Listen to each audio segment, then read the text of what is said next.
atas gunung dan di dalam samudra. Tanganku ku angkat padamu, mensyukuri rahmat yang kau beri. Kakiku melompat bagimu, sebab rahmat-Mu baru setiap pagi. Bersyukurlah kepada Tuhan, sebab Ia baik, sebab Ia baik. Bahwasanya untuk selamanya kasih setianya, kasih setianya. Na na na na na na na na na na na na na na.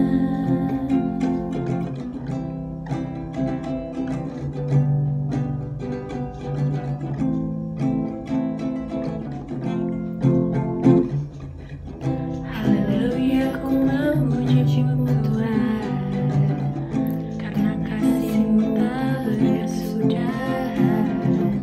Biar bernafas memuji Sang Raja, di atas gunung dan di dalam samudra.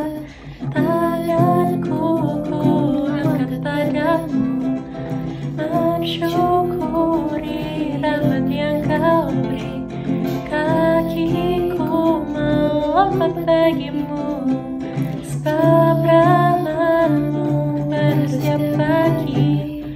Bersyukurlah kepada Tuhan, sebab Ia baik, sebab Ia baik. Bahwasanya untuk selamanya kasih setianya, kasih setianya.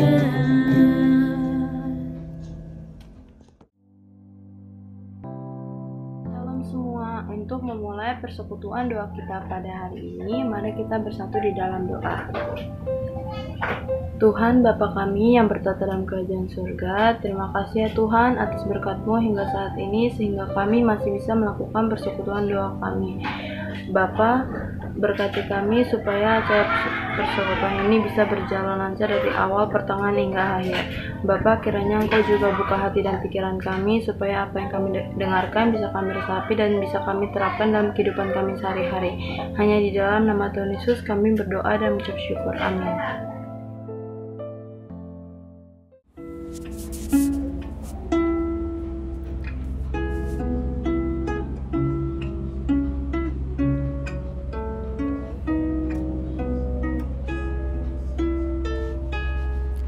Ku siapkan hatiku Tuhan untuk dengar firman-Mu saat ini. Ku sujud menyembah-Mu Tuhan, masuk hadirat-Mu saat ini. Curahkan urapan-Mu Tuhan bagi jemaat-Mu saat ini. Ku siapkan hatiku Tuhan untuk dengar firman-Mu.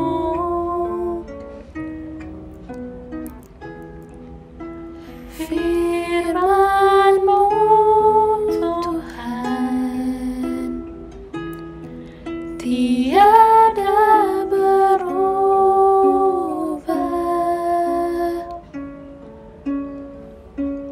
dahulu, sekarang, selama-lamanya tiada berubah. Firman-Mu Tuhan, penolong hidupku. Ku siapkan hatiku Tuhan untuk dengar firman-Mu.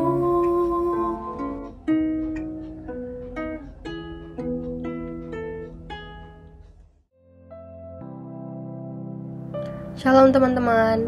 Jadi firman hari ini diambil dari Mazmur 100 ayat 5. Sebab Tuhan itu baik, kasih setianya untuk selama-lamanya, dan kesetiaannya tetap turun-temurun. Sekarang aku mau bacain renungan tentang kesetiaan. Banyak orang yang menjadi sukses karena mereka selalu setia. Setia bukan hanya dalam hal tertentu saja, melainkan dalam berbagai hal. Sebagai contoh, seseorang menjadi sarjana karena ia setia dalam kuliahnya. Kesetiaan sangat dibutuhkan dalam hidup kita agar cita-cita dapat terwujud dan membawa kebahagiaan yang menjadi impian semua orang. Meski demikian, dalam kenyataannya tidak selamanya kita bisa setia pada apa yang kita kerjakan atau kita hadapi. Kerap kali kita terlena dalam godaan-godaan yang membuat kita terbuai. Sehingga, apa yang awalnya menjadi tujuan dan harapan yang baik, kini malah menjadi harapan yang sia-sia. Dalam kitab Ulangan, Musa mengingatkan bangsa Israel untuk selalu setia melakukan ketetapan dan peraturan dari Allah. Mereka diminta untuk selalu setia dalam melaksanakan hukum Taurat. Itu bukan semata-mata tanpa tujuan yang pasti, tetapi supaya mereka menjadi bangsa pilihan Allah yang besar. Hal serupa ditekankan oleh Yesus dalam Injil. Yesus menekankan pentingnya kesetiaan dalam melaksanakan sabda Tuhan. Yesus mengatakan bahwa Dia datang bukan untuk melenyapkan hukum Taurat, melainkan untuk menggenapinya. Itu tertulis dalam Matius 5 ayat 17. Yesus menyempurnakan hukum itu dengan menegaskan kembali hukum cinta kasih sebagai hukum yang pertama dan terutama, yang wajib kita aktualisasikan dalam hidup kita. Hukum itu penting bagi diri sendiri, juga untuk kehidupan bersama orang lain.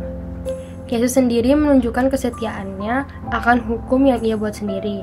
Karena cintanya akan manusia, Yesus tetap setia, bahkan Dia rela menyerahkan nyawanya sebagai tebusan dosa-dosa kita.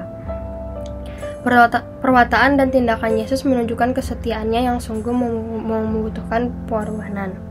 Hari ini Yesus meminta kita untuk selalu setia dalam mengikutinya. Kesetiaan itu terwujud bila kita senantiasa mendengarkan sabdanya dan terlebih melaksanakan apa yang disabdakannya. Bila berusaha, setiap orang memang dapat setia. Sekarang, apakah kesetiaan itu dibarengi sikap berkorban? Inilah hal yang cukup sulit untuk kita jalankan. Sabda Yesus adalah sabda kehidupan. Hidup dalam sabda ini memang agak sulit karena kita harus melawan keinginan daging kita. Tapi disitulah letak pengorbanan kita. Bila kita setia, kita tentu akan mendapatkan kebahagiaan yang bukan bersifat sementara, melainkan kebahagiaan kekal. Yesus sendiri telah menjanjikan hal itu. Menjadi pertanyaan bagi kita, apakah kita selama ini sudah setia?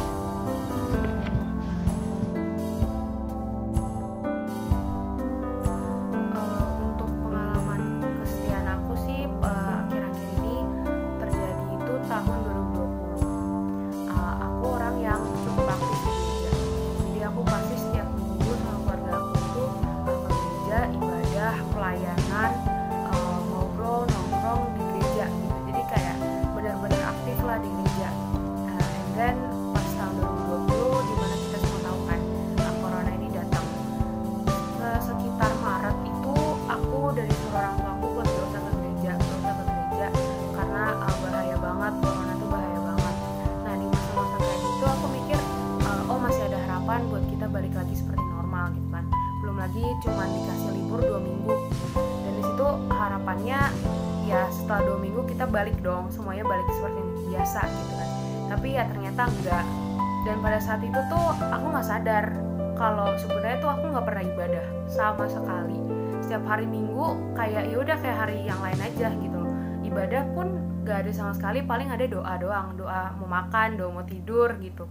Nggak ada yang benar-benar menyediakan waktu untuk Tuhan, untuk berbicara dengan Tuhan, untuk membaca firman-Nya, untuk mendengarkan apa yang ingin Ia sampaikan kepada kita. Dan padahal tuh gereja aku tuh udah ngelaksanain ibadah online, udah ada banyak bisa ditonton ulang gitu, nggak harus hari Minggu itu bisa ditonton ulang, ada di YouTube. Tapi aku nggak ada niatan untuk nonton itu karena aku ngerasa aku nggak punya motivasi gitu, aku nggak tergerak hati aku untuk menjalankan ibadah karena aku nggak ngerasa feel-nya yang sama daripada aku di gereja kayak gitu. Dan itu berjalan selama beberapa bulan. Lalu ada 1 bulan dimana aku tuh mengalami masa-masa kelam lah, masa-masa dimana aku ngerasa putus asa, takut, gelisah, berasa aku berada di dalam lubang yang begitu dalam gitu. Aku kayak I'm craving for help, tapi aku nggak tahu mau ngomong ke siapa, dan aku ngerasa dunia ini nih cuman mau menghancurkan orang-orang kayak aku, kayak gitu. Pada saat itu aku mencoba kembali untuk berdoa lagi, berdoa kepada Tuhan, untuk membaca firman-Nya, untuk ibadah, untuk mulai saat teduh, renungan dan semacamnya. Dan di situ Tuhan tuh tetap nolong aku. Walaupun selama beberapa bulan sebelumnya kan berarti aku gak setia dong sama Tuhan, berarti aku ninggalin gitu. Aku mengkhianati dia dengan aku gak beribadah, aku gak punya waktu sama Tuhan. Padahal kan dengan adanya corona sebenarnya itu membuat kita tuh waktu kita sama Tuhan tuh lebih banyak lagi loh. Waktu kita sama Tuhan tuh kita bisa sharing sama Tuhan setiap hari gitu. Sharing sama Tuhan, kita bisa ngobrol sama Tuhan, berdoa, mendengarkan firman-Nya tuh lebih fleksibel daripada dulu pas kita sebelum corona. Dan aku baru sadar di saat-saat masa-masa I'm at my lowest itu, Tuhan tetap bantu aku untuk tetap tenang. Tuhan tetap ibaratnya memberikan kekuatan gitu loh, supaya aku bisa melewati masa-masa itu gitu. Dan aku ngerasa Tuhan tuh setia banget sama aku, dan aku yang gak setia. Jadi apa yang mau aku sampaikan itu, kalau kita pakai nalar manusia nih, kita sebagai orang yang memiliki akal budi dan belas kasihan, kita pasti gak mau membebani orang selama itu gitu. Kita gak mau jadi suatu beban, jadi orang yang hanya mengandalkan dalam satu sisi gitu. Kan kita juga bisa menganggap Tuhan kan sebagai sahabat. Dan sebagai seorang sahabat, kalian juga pasti harus setia dengan komitmen yang udah kalian bikin, tujuan yang kalian ingin gapai gitu. Dan kalau memakai logika manusia ya pastinya gak enak dong kalau kita tuh selalu rely on one person, tapi ketika ia menginginkan kita untuk berbicara, kita gak ada di situ. Nah itu sama juga berlaku dengan Tuhan. Jangan semena-mena kita selalu minta sama Tuhan, kita selalu ada sama Dia cuman pada saat kita di dalam suatu pergumulan, suatu permasalahan. Tuhan tuh memang selalu bisa diandalkan pasti, tapi ya sebagai manusia yang memiliki belas kasihan dan juga berakal budi, pasti kita juga pengen menyenangkan Tuhan. Kita juga harus bisa membalas apa yang sudah Tuhan berikan kepada kita, yaitu hanya dengan beribadah, dengan berbicara dengan Dia, dengan melakukan hal-hal yang baik, menjadi segambar dan serupa dengan Dia. Tuhan gak minta apa-apa dari kita, tapi kita selalu minta banyak hal dari Dia. Jadi menurut aku kesetiaan itu harus dijalanin, dan walaupun itu susah, itu pasti akan banyak rintangan dan tantangan. Tapi dengan kalian menghadirkan Tuhan ke dalam rintangan itu, pasti akan selesai dengan baik. Karena God is always good. God always good all the time, dan Dia juga pasti ngasih kalian the best way untuk menyelesaikan pergumulan kalian. God bless you.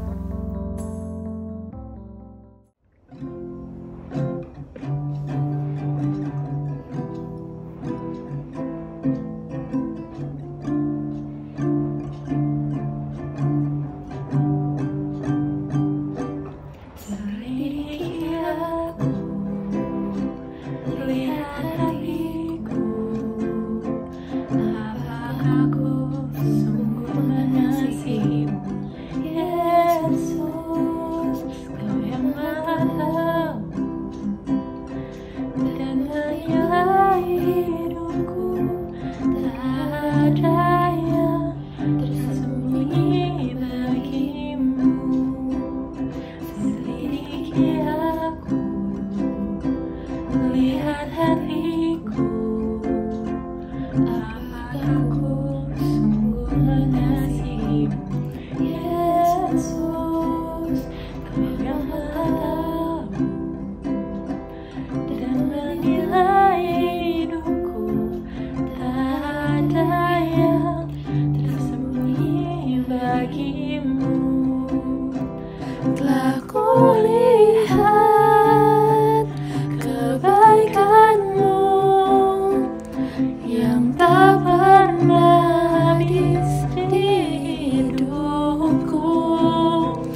hidupku. Ku berjuang sampai akhirnya kau dapat dia. Ku tetap setia. Kau dapat dia. Ku tetap setia.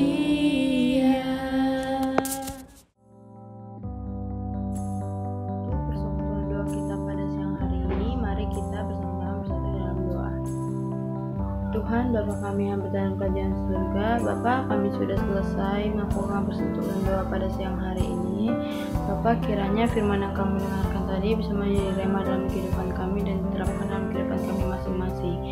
Bapa, sebentar lagi kami akan melakukan seluruh aktivitas kami, ya Tuhan. Kiranya Engkau jagai dan lindungi kami dimanapun kami berada. Hanya di dalam nama Tuhan Yesus kami berdoa dan mengucap syukur. Amin.